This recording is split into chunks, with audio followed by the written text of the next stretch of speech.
Dobrze, Wojtku, czy mógłbyś nam się przedstawić i powiedzieć, czym się zajmujesz na co dzień? No to ja się nazywam Wojciech Ciemski. Obecnie jestem konsultantem do spraw cyberbezpieczeństwa, aczkolwiek tutaj muszę to zaznaczyć, że będę raczej mówił o swoim podejściu, nie o podejściu jakiegokolwiek z moich obecnych czy byłych pracodawców. Prowadzę serwis Security bez Tabu, gdzie pomagamy osobom, które chcą wejść w IT, ale nie tylko tym, które też również są, żeby zwiększyć ich świadomość odnośnie cyberbezpieczeństwa, zwiększyć ich wiedzę i również pokazać im, jakich narzędzi mogą użyć. Ponieważ w zasadzie wyszło to z tego stąd, że sam kilka lat temu miałem problemy poszukując wiedzy o cyberbezpieczeństwie, zwłaszcza po polsku. Okay. Według Światowego Forum Ekonomicznego brakuje 3 miliony specjalistów do spraw cyberbezpieczeństwa. Czy myślisz, że tym osobom młodym jest trochę łatwiej dzisiaj wejść na rynek? Myślę, że tak. O wiele, wiele łatwiej. Czy kilka lat temu, kiedy czy to wynika moim zdaniem z dwóch rzeczy. Po pierwsze, dużo łatwiej jest potencjalnemu atakującemu wykorzystać jakiś gotowy skrypt, jakieś gotowe narzędzie, gotowy framework do tego, żeby zaatakować organizację. Czy to będzie phishing, czy to będzie jakiś bardziej kierowany speech phishing, czy to będą jakieś botnety. Czasami można powiedzieć, że taki typowy atakujący nie ma, co pokazywały powiedzmy historie rosyjskich hakerów, nie musi mieć wiedzy stricte technicznej. Ma po prostu pomysł i narzędzia. I teraz to jest pierwsza rzecz, że tych ataków jest coraz więcej, zwiększa się świadomość organizacji, że to po prostu jest w sieci. Jest więcej ludzi, łatwiejsza dostępność do technologii, więcej incydentów, więcej ludzi jest potrzebne. Po drugie, u nas w Polsce 2 albo 3 lata temu, niestety nie pamiętam dokładnie, weszła ustawa o Krajowym Systemie Cyberbezpieczeństwa. Teraz każdy operator usług kluczowych powinien posiadać swój własny lub outsourcować SOC, Security Operations Center. Więc taka młoda osoba, nawet bez doświadczenia takiego praktycznego, ma szansę na wejście w świat cyberbezpieczeństwa i może to być jej pierwsza styczność z IT. I więc tych miejsc pracy moim zdaniem będzie tylko i tylko więcej. Czy tutaj z jednej strony powiedziałeś, że łatwiej jest troszeczkę wejść w ten rynek, bo jakby jest, jeżeli ktoś ma pomysł i narzędzia, to jest w stanie to zrobić, to z drugiej strony jest jej troszkę ciężej, bo też po stronie defensywnej też większa świadomość, tak, tych ryzyk. Tak, aczkolwiek tutaj wchodzimy niestety w taką smutną rzeczywistość, że mówimy tutaj o dużych firmach, które mają budżet, mają świadomość. Oczywiście specjaliści obecnie IT, no już trudno mówić, nie wiem, o administratorze czy o programiście, którzy w ogóle nie interesują się bezpieczeństwem, czy jeżeli mówimy o jakichś większych produktach, które nie mają jakiegoś przynajmniej jednego testera. Całe szczęście, że to się zmienia. Natomiast bardzo wiele firm, trzeba pamiętać, że większość firm, chociażby w naszym kraju, to są mikrofirmy, to są minifirmy, które nie mają pomysłu albo po prostu nie mają budżetu na to, żeby takie rozwiązania wprowadzać. I wtedy taki, powiedzmy, phishing może być dla nich po prostu tragiczny w skutkach. Czy osoby prywatne, nie oszukujmy się, że większość niestety, ale można powiedzieć ofiar tych cyberprzestępstw to będą osoby, które nie są techniczne. I tutaj też powiedzmy też jest ta misja, żeby nawet jeżeli mówimy o rzeczach takich podstawowych, to żeby o tym po prostu mówić cały czas. A powiedz, jakie umiejętności powinien posiadać taki specjalista do spraw cyberbezpieczeństwa? Czy powinien jakiś język programowania znać? I to jest w ogóle fajne pytanie, bo ono się gdzieś tam pojawia na wystąpieniach, też poruszałem to jako powiedzmy pewien mit, jeżeli chodzi o sam język programowania. Cyberbezpieczeństwo w tej chwili jest podzielone na tyle, że tak powiem, sfer, że programowanie nie jest wymagane. Ja powiem, że zawsze jest dobrze nauczyć się programowania i programowanie jest przyszłością. Jeżeli ktoś by się zastanawiał, jaki język miałbym mu doradzić, to bym doradził mu Pythona, ponieważ będzie najbardziej uniwersalny. To jeżeli będzie go interesował governance i audyt, nie dotknie się w ogóle do programowania. Jeżeli będzie go interesowała administracja serwerami i będzie tam chciał zabezpieczać jakieś endpointy, nie dotknie się do programowania. Jeżeli będzie coś miał związanego z kodem i z aplikacjami, no to prawdopodobnie zmusi go do tego rynek i jego obowiązki, które ma. Natomiast nie jest to obligatoryjne. Jeżeli miałbym wskazać takie umiejętności, które w tej chwili będą potrzebne, wymagane, albo inaczej, trochę odwrócę pytanie. Jakie ja widzę najczęstsze czasami błędy wśród osób, które gdzieś mnie pytają, z którymi ja rozmawiałem? To jest to, że nie odrobili pracy domowej, jak ja to mówię, czyli nie zrobili podstaw. Bo pomimo tego, że możemy się wyćwiczyć w czytaniu czy patrzeniu na to, jakie nam alerty wyskakują z narzędzi, czerwone lampki itd., to jeżeli my nie wiemy, jak działa sieć, co się w tej sieci dzieje, a w tej chwili wszystko jest podłączone do sieci. Co to jest protokół, co to jest port itd., takie naprawdę podstawowe rzeczy, ale żeby je po prostu rozumieć, no to się na nas prędzej czy później zemści. Przyjdzie do nas problem, który nie jesteśmy w stanie obsłużyć narzędziem i nie będziemy w stanie zinterpretować, co się w zasadzie wydarzyło. No i poza tym wejście gdziekolwiek dalej, jakbyśmy chcieli w swojej, powiedzmy, karierze, czy na jakiekolwiek wyższe stanowisko, to też będzie zaraz potrzeba. Czyli ja bym wyróżnił podstawy systemów operacyjnych, strony administracyjnej, ze względu na to, czy to będzie Windows czy Linux, wybierzcie sobie. Język programowania nie jest obligatoryjny. Podstawy sieci, no i znajomość angielskiego. Nie, bo powiedzmy, nawet jeżeli nie chodzi o to, że jakichś polskich źródeł nie ma, bo jest ich coraz więcej i co mnie bardzo cieszy, natomiast zgłaszanie etykietów do supportu, czytanie dokumentacji technicznej od producenta jest w języku angielskim, będzie w języku angielskim, to się nie zmieni. Wojtku, gdzie warto szukać informacji, a raczej też czego unikać? Co byś doradził nowej osobie? Jak bardzo też Twoja książka Wejść w Blue Team może takiej osobie pomóc? Pytanie jest, znaczy z jednej strony tak, ja staram się, żeby w mojej książce Wejść w Blue Team, no właśnie wprowadzić tą osobę w Blue Team, czyli znajdzie tam podstawy bezpieczeństwa defensywnego, wszystkie, że tak powiem, metodologie, frameworki będą tam wymienione. Jest plan też, żeby było tam jak najwięcej omówionych narzędzi. Jednakże bardziej to jest książka dla kogoś, kto już chce wejść w defensywę lub jest w IT i po prostu potrzebuje tej optyki, w jaki sposób podnieść poziom bezpieczeństwa w systemach i sieciach w swojej organizacji, w tych systemach czy sieciach, którymi się zajmuje. Czy to będzie książka idealna dla każdego, kto by chciał wejść w cybersecurity? Uważam, że nie. I totalnie szczerze. Ja w tej chwili zrobiłem w formie newslettera, powiedzmy taki 6-mailowy cykl, gdzie dzielę się z takimi informacjami dla osoby totalnie, że tak powiem, początkującej, powiedzmy gdzieś na poziomie studenta, skąd warto czerpać wiedzę, więc ja zapraszam do siebie na bloga na górze, jak zacząć się uczyć cybersecurity. Również zrobiłem takie wystąpienie, skąd tą wiedzę czerpać.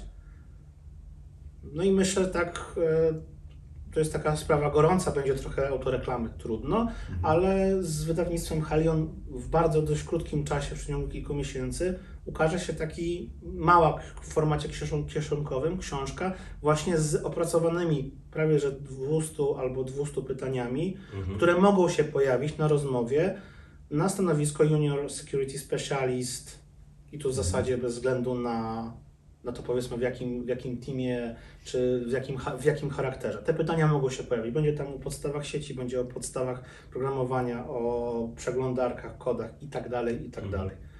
Więc gdzie szukać takich informacji? No ja polecam do siebie, natomiast polecałbym, żeby szukać rzeczy sprawdzonych. Ja wiem, że jest takie bardzo fajne powiedzenie, że w internecie to się znajdzie wszystko. Oczywiście, że tak, ale nie wiadomo w jakiej wersji, nie wiadomo, czy to będzie akurat pasowało dla Ciebie i nie wiadomo, czy zrozumiesz. Za dużo by trochę o tym opowiadać. Podsumowując, ja zapraszam gdzieś tam do siebie, gdzie to jest po prostu zebrałem w jedno miejsce. Czy ja rozumiem też tak, że osoba, która nigdy w cybersecurity się nie zajmowała, powinna mieć te podstawy? Jak już tę podstawę ma, rozumie pewne jakby zależności pomiędzy różnymi pojęciami, wtedy może wejść w książkę, wejść w Blue Team.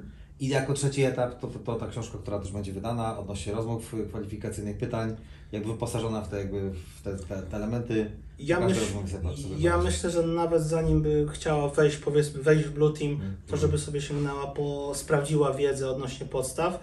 Tutaj jeżeli mówimy w zasadzie o IT, to na każdym stanowisku związanym z IT moglibyśmy powiedzieć: odrób lekcję, zrób podstawy.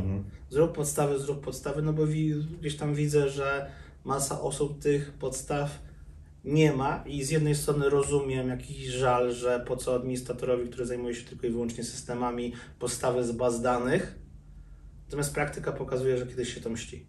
Okay, wspomniałeś o bazach danych, a jakie jeszcze te podstawy taka osoba powinna umieć, żeby się dobrze przygotować do tej rozmowy kwalifikacyjnej? Wiesz co, znowu tutaj wchodzimy w coś takiego, na jakie stanowisko. Powinna przede wszystkim przeczytać, czym się będzie zajmować. Okay. I wiedzieć, jeżeli to jest stanowisko, które ogólnie ma za zadanie, powiedzmy, zwiększać poziom bezpieczeństwa, albo będzie się zajmować częściowo tym, to powinna się rzeczywiście przygotować, być może nawet ze wszystkiego. Jeżeli mówimy o takich ogólnych, jakbym miał powiedzieć, takie bloki tematyczne, podstawy bazy danych, podstawy zapytania na przykład języka SQL. Jeżeli mówimy o systemach Linux, podstawowe komendy, logi, sprawdzanie logów, sprawdzanie portów i tego, co się w systemie dzieje. Windows tak samo. Tylko dowiedzenie się w zasadzie tego samego, co powiedziałem w Linuxie, czyli jakie porty, jakie usługi, co jest zainstalowane, jakie były ostatnio aktywności, szukanie w dzienniku, przeglądarki internetowe, kody odpowiedzi przeglądarek internetowych. Jak działa przeglądarka internetowa? Na takim bardzo podstawowym rzeczy. Czym jest certyfikat SSL? Co to znaczy szyfrowanie? Co to znaczy VPN? Kiedy już przejdziemy do tego, no to mamy sieci. Znowu, porty, rodzaje protokołów, co to znaczy TCP, UDP, częste pytanie, które się pojawia. Mamy taką i taką usługę, na jakim ona będzie rodzaju, że tak powiem, transmisji działała, czy TCP, czy UDP. To też się bardzo często pojawia. Najbardziej popularne usługi mają, powiedzmy, na stałe przypisane porty domyślnie. Na jakim porcie będzie działała, na jakim porcie działa usługa SSH, albo na porcie, nie wiem, 22, akurat SSH, który wcześniej powiedziałem, na porcie 22 co działa, co może działać, czy musi na tym działać. Więc wchodzimy w zasadzie w takim, bym powiedział, że cyberbezpieczeństwo, w ogóle całe IT, ale cyberbezpieczeństwo szczególnie to powinna być wiedza trochę zobrazowana na poziomie kałuży. Czyli powinniśmy mieć rozlaną ją na bardzo wielu tematach. Nie musimy na samym początku wchodzić bardzo głęboko, ale powinniśmy mieć świadomość o bardzo wielu rzeczach. Okay. W cybersecurity można zdobywać różnego rodzaju certyfikaty, zresztą Ty też na swoim profilu masz ich kilka.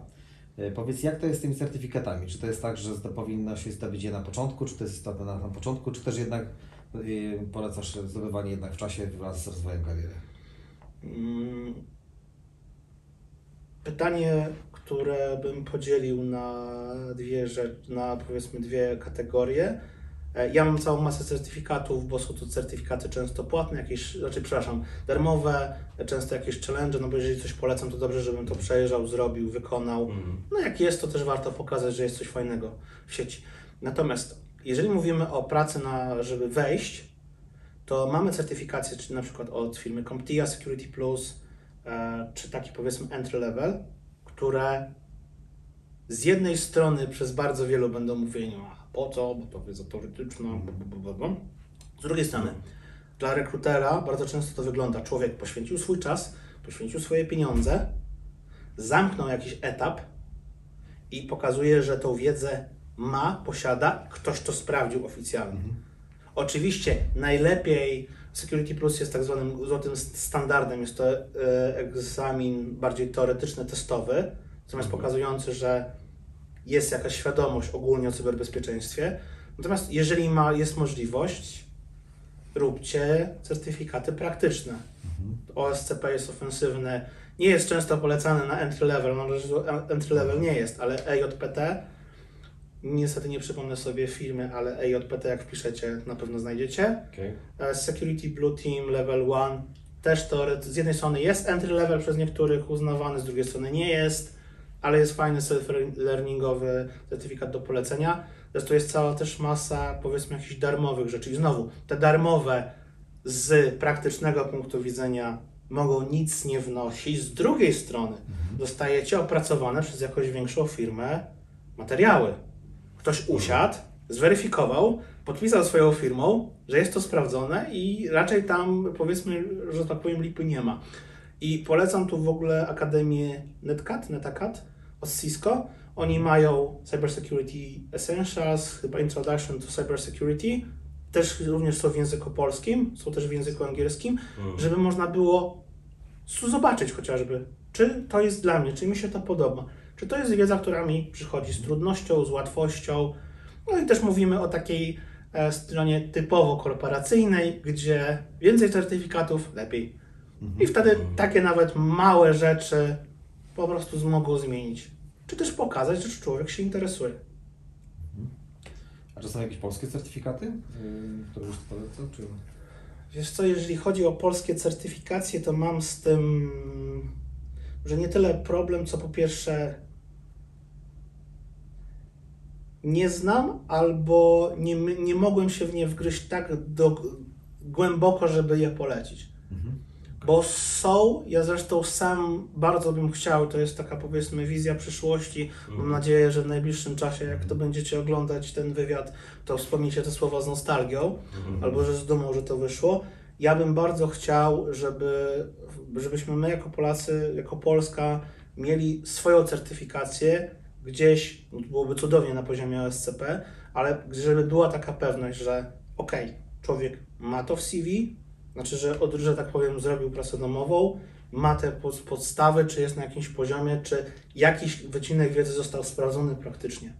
I nie trzeba mu pewnych pytań zadawać, bo ufamy całej tej jednostce, która go wycertyfikowała, że on to umie. Mamy coś takiego zrobionego, jeżeli chodzi o audyty. No to jest to środowisko, które gdzieś to jest mi tam bliższe, więc wiem, że coś takiego mamy. Jak ktoś dostaje tytuł audytora wiodącego, to raczej go się nie będzie pytać o pewne rzeczy, bo jest akredytowany.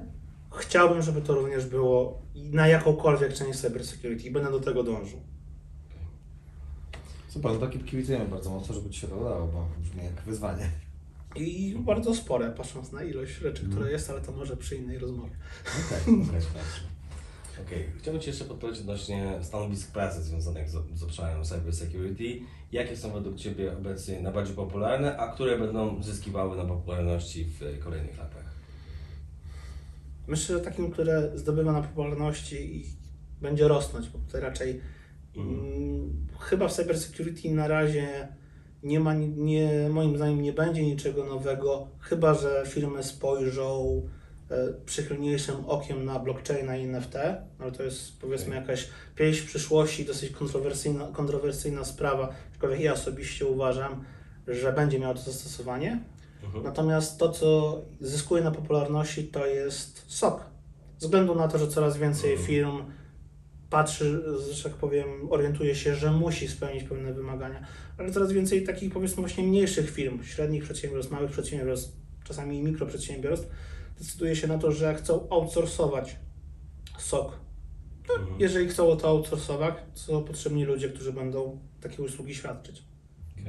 Więc Security Operations Center, zwłaszcza Level 1, prawdopodobnie będzie to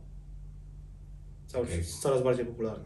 Wspomniałeś, że jakby ten SOC zyskuje mocno na popularności, a teraz jakby pod kątem, patrząc jakie są teraz obecne stanowiska, jakbyś mógł wymienić takie 2-3 podstawowe, takie najbardziej popularne obecnie. Nie, no to jest właśnie, że tak powiem, operator SOC Level 1. To jest w pracy zmianowej. Junior Security Specialist. I znowu w zależności od tego, co firma potrzebuje i co rozumie pod tym pojęciem, jest to osoba, która albo jest odpowiedzialna ogólnie za bezpieczeństwo, jest to osoba, która bardziej trzyma się governance'u i pilnuje, żeby była zgodność z pewnymi normami i powiedzmy sprawdza, nie wiem, czy przy programistach, czy innych wykonuje jakieś testy, czy rzeczywiście jest czy aplikacja, można powiedzieć, że ma jakiś podstawowy poziom bezpieczeństwa. Jeszcze się spotkałem z Security Specialist jako po prostu Junior Penetration Tester. Albo powiedzmy, no raczej Junior Penetration Tester, czyli sprawdza po prostu, czy te aplikacje, czy systemy, czy sieci, czy te luki, które zostały znalezione przez system, można wykorzystać do tego, żeby podnieść uprawnienia, czy żeby zaszkodzić organizacji. A czy mógłbyś tak w 2-3 zdaniach powiedzieć, jakby jak wygląda dzień takiego specjalisty właśnie w dziale SOC? Co on tak naprawdę robi? W 3 zdaniach? Może być 5. Może być 5. Generalnie rzecz biorąc, Security Operations Center najczęściej jest pracą zmianową związaną z tym, że obserwujemy albo w zasadzie czytamy z już dostrojonych narzędzi w naszej organizacji, czy występują jakieś naruszenia bezpieczeństwa, znalezione nowe podatności lub incydenty związane z bezpieczeństwem. Zazwyczaj, jak już, że tak powiem, jesteśmy na takim stanowisku, narzędzia, które tam są, zostały wdrożone już dużo wyżej i my w zasadzie jesteśmy po to, żeby obserwować to, sprawdzić tą podniesioną flagę, na jakimś podstawowym często poziomie dowiedzieć się, czy to nie jest czasem jakiś false positive, czy to rzeczywiście miało miejsce i albo się tym zająć, albo poinformować, albo skierować to po prostu wyżej. Czy taka osoba sobie siedzi, patrzy na monitory, aż się nie zapali czerwona flaga, wtedy musi zareagować? To jest bardzo mocne spłycenie, ale można by było tak to nawet nazwać. Rozumiem, że jeśli byś aplikował pracę, to stanowisko w SOC Cię nie interesowało, to już jakby nie jest ten etap kariery. Natomiast jeżeli jakby sobie wybracisz siebie jako kandydata, to jakby na jakie elementy oferty pracy zwróciłbyś uwagę, oczywiście poza zarobkami, tak, które oczywiście są istotne, to czego byś jeszcze szukał w takiej ofercie pracy, żeby Ciebie zainteresowała? Czy ja już jestem na takim etapie, że mnie by interesowała ścieżka kariery, w sensie co bym mógł potem dalej robić. Powiedzmy, ja wiem, że wszyscy patrzą na widełki, ale już od jakiegoś etapu widełki to nie jest to, co człowieka najbardziej, że tak powiem, pociąga. Tylko chciałby wiedzieć, że to, co robi, ma duży sens, no i potem patrzenie, czy to będzie go rozwijać. U mnie, powiedzmy, może nawet nie chodzi o jakąś sprawczość, tylko właśnie, czy te wyzwania, które będą czymś dla mnie nowym, czy jednak będzie to stagnacja. Będę się zajmował cały czas tym samym, czy będzie szansa na jakieś nowe wyzwanie. A jakbyś tak mógł, nie wiem, może czy są jakieś... jak to tak naprawdę określić, nie? Bo jakby każde stanowisko może brzmieć ciekawie, tak? Jakby, czy są jakieś słowa klucze, jakieś hasła, których byś szukał w takiej ofercie pracy? Nie no, owocowe czwartki, dynamiczny zespół. Nie no, ale już na poważnie, ale na poważnie, no przepraszam, to jest może niezamierzona złośliwość, ale te owocowe czwartki się pojawiają wszędzie. Czy jakieś inne, czy 2 tygodnie, czy 2 dni w tygodniu. Wiesz co, trudno jest mi trochę odpowiedzieć na to pytanie, bo oferta może brzmieć jakkolwiek, a potem się okazuje na rozmowie, jak jest w rzeczywistości. Bo też niestety byłem może po tej stronie barykady, gdzie wiem, że często jak tworzy ogłoszenie kadrowiec, to on bardzo często, no, może nie bardzo często, ale często nie wie, co w tym powinno być. Taki przykład koronny takiego, powiedzmy, uśmiechu, to jest wpisywanie certyfikacji CISSP, która jest certyfikatem menedżerskim, który jest certyfikatem uznanym przez, powiedzmy, rząd, który jest bardzo drogi i bardzo specjalistyczny, wpisywanie na pozycję entry level. I to jest powiedzmy jakiś standard w tej branży, to się pojawia przy stanowiskach związanych z cyberbezpieczeństwem, więc no, trudno mi powiedzieć, czego bym szukał. Raczej bym patrzył, co firma robi i do jakiego to jest działu. I wtedy podczas rozmowy starał się wyłuskać, oczywiście na ile oni mi są w stanie powiedzieć to na danym etapie rekrutacji, czym się będę zajmował, jakie będą zadania, przed jakimi zadaniami będę stawał, przed jakimi wyzwaniami itd. Jaki jest według Ciebie taki najbardziej optymalny sposób weryfikacji kompetencji na stanowiska związane z cybersecurity? Moim zdaniem to jest wyjaśnienie dokładnie, w jaki sposób ktoś rozumie, że coś działa i w jaki sposób on to będzie tłumaczyć. Czy my mówimy tutaj jeżeli chodzi o entry level, o poziom juniora. Wytłumacz mi, jak działa nie wiem, szyfrowanie symetryczne, asymetryczne. Mhm. Jak wygenerujesz ten klucz? Opisz mi dokładnie krok po kroku, bo czasami to nie jest kwestia, czy ty wiesz, jaką komendę wpisać. Nie, to jesteśmy w stanie sobie znaleźć. Mhm. Ale czy rozumiesz, co się tak naprawdę dzieje? Czy rozumiesz, co się dzieje, jak klikasz w link w przeglądarce i co to właściwie znaczy, że ta kłódka jest zielona i co to właściwie znaczy i jaki to ma sens w przypadku naszej aplikacji? Dlaczego ta kłódka jest zielona? Dlaczego ja sobie sam nie mogę z tego znaczy ja mogę sobie wygenerować certyfikat, tylko dlaczego kłódka nie będzie zielona? Jak zrobić, żeby była zielona? Ale to już są, powiedzmy, inne rzeczy. Natomiast jeżeli chodzi o stanowiska takie, powiedzmy, bardziej zaawansowane, to szczerze powiedziawszy, nie wiem. Ponieważ ja jak byłem, powiedzmy, na ostatnią swoją ofertę pracy, to też miałem rozmowę, więc trudno mi powiedzieć, które zadanie będzie, że tak powiem, jaki typ zadania, czy teoretyczne, czy nieteoretyczne, będzie odpowiedni. Ale jeżeli chodzi o tą twoją ostatnią rozmowę, czy to też był na zasadzie wywiadu, czy może posadzono cię przed komputerem, że okej, to jest live case, tak, i działaj. To było na zasadzie wywiadu i były bardzo takie, powiedzmy, dokładne i specyficzne pytania, a nie tylko czym się zajmowałeś, ale powiedzmy opowieść, taki jest scenariusz, co robisz i dlaczego to robisz. W incydentach, jak był taki incydent.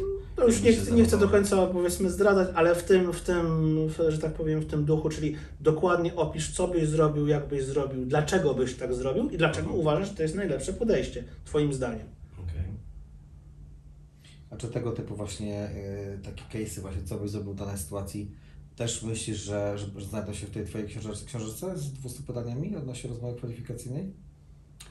To są rzeczy bardzo trudne do powiedzenia, bo to znowu, co byś zrobił najlepiej? Czy mam takie pytanie, co bym zrobił najlepiej w przypadku incydentu? Mam podobne pytania, natomiast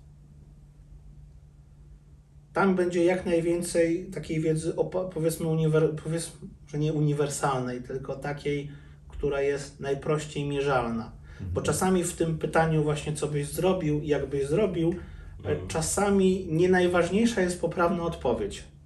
Tylko czasami ważne jest, w jaki sposób człowiek myśli, rozumuje.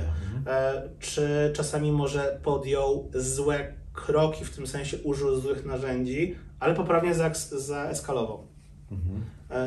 Może coś zrobił błąd, ale wiedział dokładnie, jaką ścieżką powinien pójść oficjalną, że na przykład tego incydentu czy tego zdarzenia nie kisił w sobie, tylko od razu w odpowiedni sposób w tej organizacji zgłosił to.